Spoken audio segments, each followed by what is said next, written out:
Your phone is lying to you. Not about the news, not about the weather, about time itself. Right now, the clock on your phone is running at a different speed than the clock inside your body. A different speed than the clock on the International Space Station. A different speed than a clock sitting at the bottom of the ocean. They are all showing different times, and every single one of them is correct. Time is not a constant. It never was. We just assumed it was for most of human history because the differences at human scales are too small to feel. But they are real. They are measurable. They affect your life every single day without you knowing. And when you follow this rabbit hole all the way down, you end up somewhere that should be impossible. You end up at a universe where the past, the present, and the future all exist simultaneously, where time itself might be an illusion. Prepare yourselves. We begin. Let us start with something you use every day. GPS. Navigation on your phone. Every time you open a map app, your location is calculated by comparing signals from multiple satellites orbiting Earth at about 20,000 kilometers altitude. Those satellites carry atomic clocks, the most precise timekeeping devices ever built, accurate to 1 second in 300 million years. And every single one of those clocks is running fast compared to a clock on the ground. Not by much, by 38 microseconds per day. 38 millionths of a second. That sounds irrelevant. It is not. GPS works by measuring the time it takes signals to travel from satellites to your phone. Light moves at 300,000 kilometers per second. In 38 microseconds, light travels about 11 kilometers, which means if engineers had not corrected for this discrepancy, your GPS position would drift by 11 kilometers every single day. Within a week, you would be in the wrong city. Every GPS satellite is pre-programmed with a relativistic correction. The engineers who built GPS had to accept that time runs at different speeds in different places before the system could work at all. Einstein was not optional. He was load-bearing infrastructure. Why does a clock on a satellite run faster than a clock on the ground? 2 reasons, and they pull in opposite directions. The first comes from special relativity, Einstein's 1905 theory of how space and time behave for objects moving relative to each other. The core insight is this: the faster you move through space, the slower you move through time. Not metaphorically, physically. A clock on a moving satellite ticks more slowly than a stationary clock because the satellite is moving fast, around 14,000 kilometers per hour. Time dilation from speed. This effect alone would make satellite clocks run slow by about 7 microseconds per day. But then the second effect kicks in, and it goes the other way. The second effect comes from general relativity, Einstein's 1915 theory of gravity, and it contains one of the most counterintuitive ideas in all of physics. Gravity slows time. Not in a metaphorical sense, not as an analogy, literally. The stronger the gravitational field you are sitting in, the slower time passes for you relative to someone in a weaker field. Clocks at the bottom of a gravitational well tick more slowly than clocks further up. On Earth's surface, you are sitting deeper in Earth's gravitational well than a satellite 20,000 kilometers above you. So your clock runs slower than the satellite's clock. Not because of your speed, because of where you are in the gravitational field. This effect makes satellite clocks run fast by about 45 microseconds per day. Subtract the 7 microseconds lost from speed, and the net result is plus 38 microseconds per day, the number engineers correct for. 2 effects. opposite directions. One prediction, confirmed every second of every day by every GPS device on Earth. This has been tested directly, not just inferred from GPS. In 1971, physicists Joseph Haffel and Richard Keating took 4 atomic clocks onto commercial airline flights. 2 flights east, 2 flights west, and they compared the airborne clocks to reference clocks that stayed on the ground. The prediction from relativity was specific. Clocks flying east should lose time relative to ground clocks because they were moving faster relative to Earth's center. Clocks flying west should gain time because they were moving slower relative to Earth's center. Gravity effects would also shift the results because the planes flew at altitude. When the planes landed and the clocks were compared, the results matched Einstein's predictions to within the experimental error.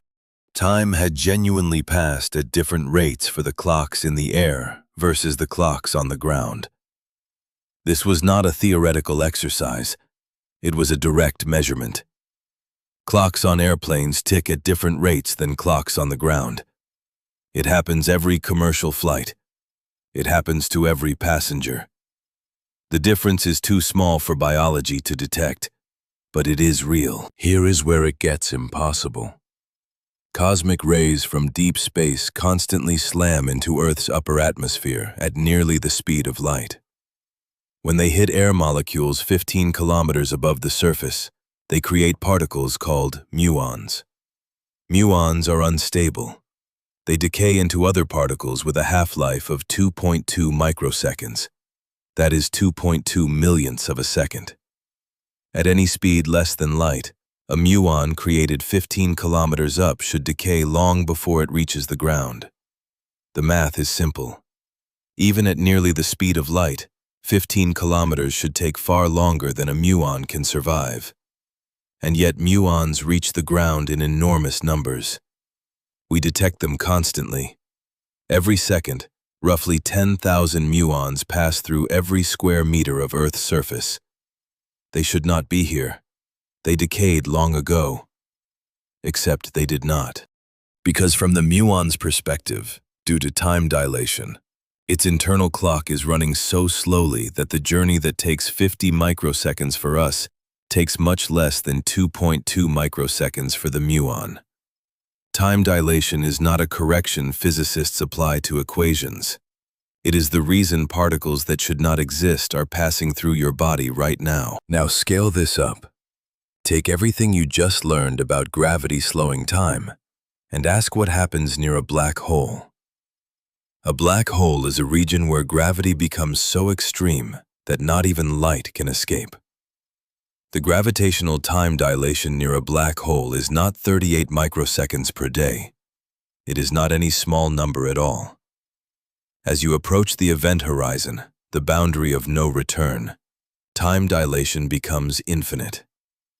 From the perspective of a distant observer watching someone fall into a black hole, they would never see that person cross the event horizon. The infalling person would appear to slow down, redden, dim, and freeze at the boundary, never crossing, forever suspended at the edge. From the perspective of the person falling in, they cross the event horizon in a finite amount of their own time. They feel nothing unusual at the moment of crossing. They fall through. But the universe outside has aged enormously during their fall. These two descriptions are both correct. There is no contradiction.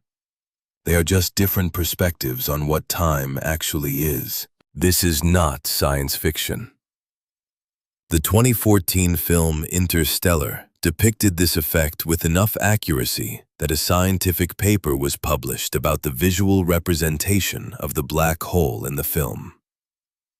In the movie, astronauts orbit close to a black hole called Gargantua. Time near Gargantua runs so slowly relative to Earth that 1 hour near the black hole equals 7 years on Earth. When the crew returns to their ship after a brief surface visit, Their colleague has aged by decades, while they have aged by hours. This is not a narrative device. It is what physics predicts. A black hole massive enough, close enough, would create exactly this effect. Time genuinely moves slower in stronger gravitational fields. If you spent time near a sufficiently massive object, you would return to Earth younger than people who stayed behind. Not because of suspended animation, not because of any trick, because less time would have passed for you. This is what the universe is actually like. Here is where Einstein breaks something deeper. Before relativity, everyone assumed that if two events happened at the same time for one person, they happened at the same time for everyone. Simultaneity was absolute. It is not. Two observers moving relative to each other will disagree about whether two events happened at the same time. Not because of communication delays, not because of measurement errors. Fundamentally, one observer sees event A happen before event B. Another observer moving at a different velocity sees event B happen before event A. Both are correct. Neither observation is wrong. The order of events depends on who is doing the observing. This is called the relativity of simultaneity, and it means the concept of right now has no universal meaning. When you ask what is happening on a planet 100 light-years away right now, the question has no single answer. Different observers moving at different velocities would give different answers, all equally valid, all describing the same underlying reality. This is where physicists start arguing about something much larger. If the order of events is not fixed, if past and future are not universal, then what is time actually doing? One interpretation, taken seriously by many physicists, is called the block universe or eternalism. In this view, time is simply another dimension of a four-dimensional structure called space-time. The past, the present, and the future all exist. Equally, simultaneously. There is no flowing river of time carrying us from one moment to the next. There is only the four-dimensional structure of space-time, and consciousness moving through it in what we experience as the present. In this model, your birth is not gone. Your death has not yet happened. Both exist as fixed points in the four-dimensional block. The feeling of time passing is not time actually flowing.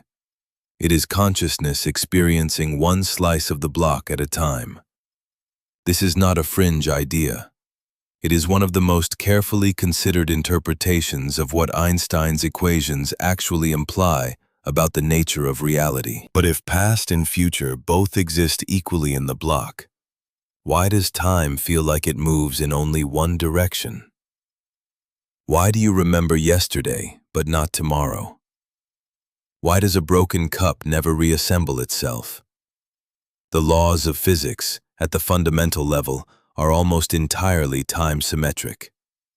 If you filmed a collision between two billiard balls and played it backward, you could not tell which direction was forward. The equations work the same either way. So why does time clearly have a direction in everyday experience? The answer involves entropy. The second law of thermodynamics says that in any closed system, entropy, roughly the measure of disorder, tends to increase over time. Scrambled eggs do not unscramble. Smoke does not unspool back into a candle. Ice does not spontaneously form in a warm glass. Not because the laws of physics forbid it. The laws technically allow it. But because the number of arrangements that count as disordered is astronomically larger than the number that count as ordered. So disorder wins, statistically, almost always, nearly every time. The arrow of time is not written into the fundamental laws of physics. It emerges from statistics, from the overwhelming probability of disorder. Time moves forward because the universe started in a remarkably ordered state, and the most likely direction for any system to go is toward more disorder. And then, quantum mechanics arrives and makes everything stranger still. In quantum mechanics, particles do not have definite positions or states until they are measured. Before measurement, they exist in superpositions of multiple possible states simultaneously. The act of measurement collapses the superposition into a single outcome.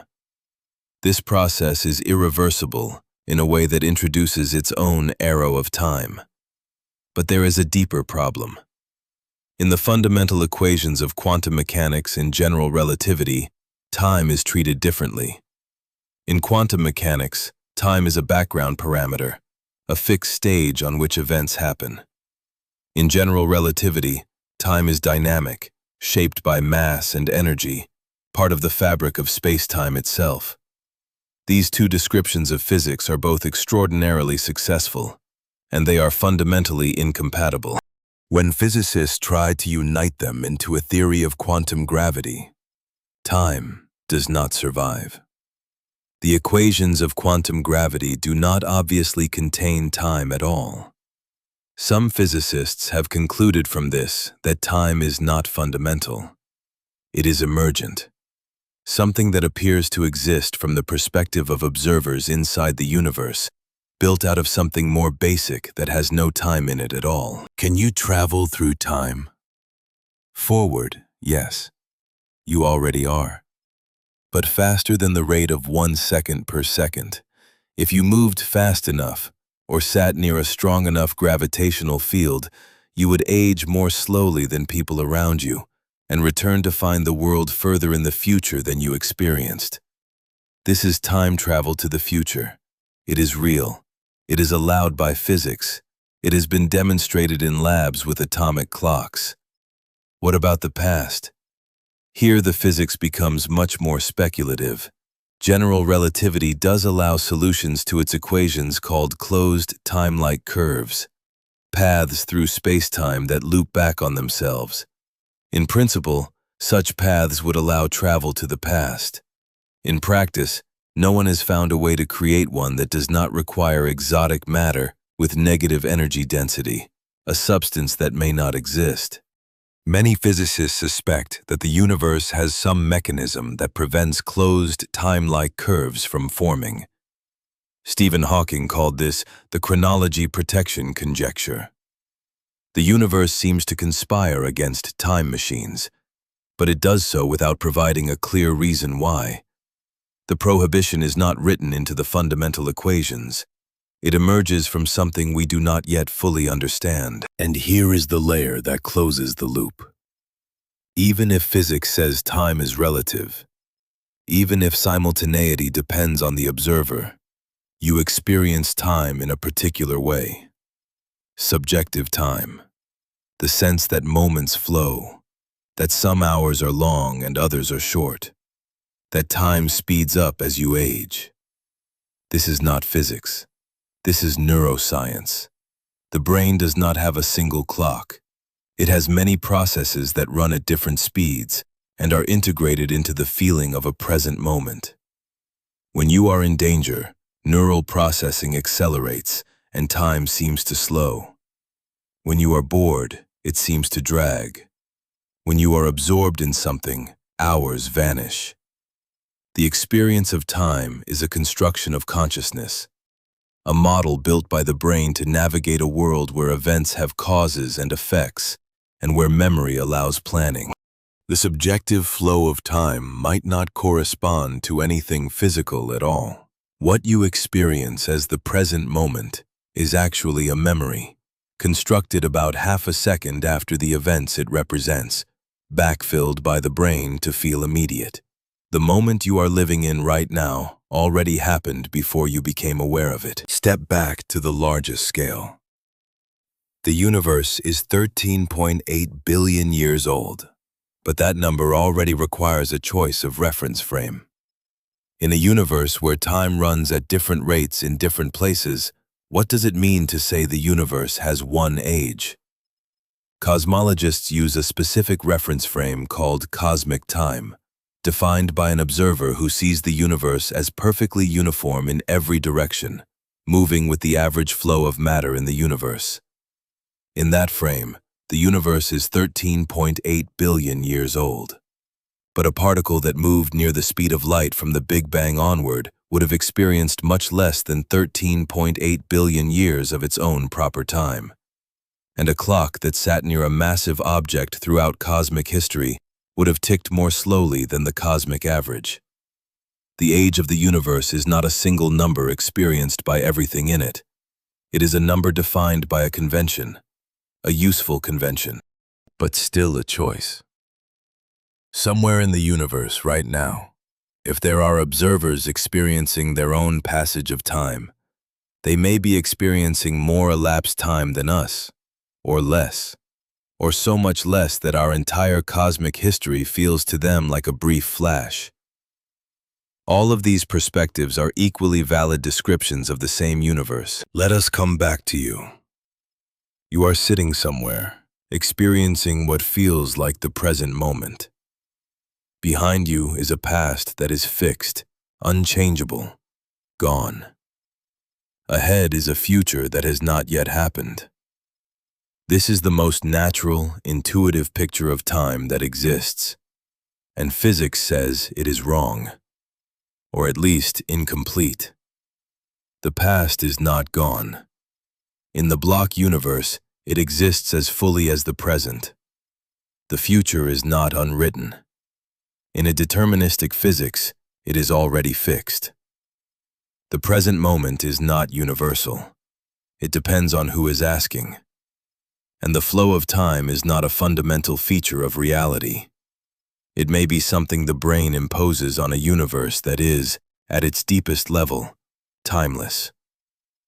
We do not know if time is fundamental or emergent. We do not know why entropy increases in the direction we call the future. We do not know if the past and future are as real as the present. We do not have a theory that successfully unifies quantum mechanics and gravity, which means we do not have a final theory of what time actually is. The most measured, most tested, most practically important concept in all of human experience remains, at its foundation, one of the deepest unsolved mysteries in physics. Every clock on every satellite above you right now is running at the wrong speed according to a clock on the ground. The correction is applied automatically, invisibly, constantly. And the reason that correction is needed is that we live in a universe where time is not what we thought it was, not what we feel it to be. Something stranger, something that bends, something that science has measured and confirmed and built technology on top of, while simultaneously admitting it does not know what time actually is.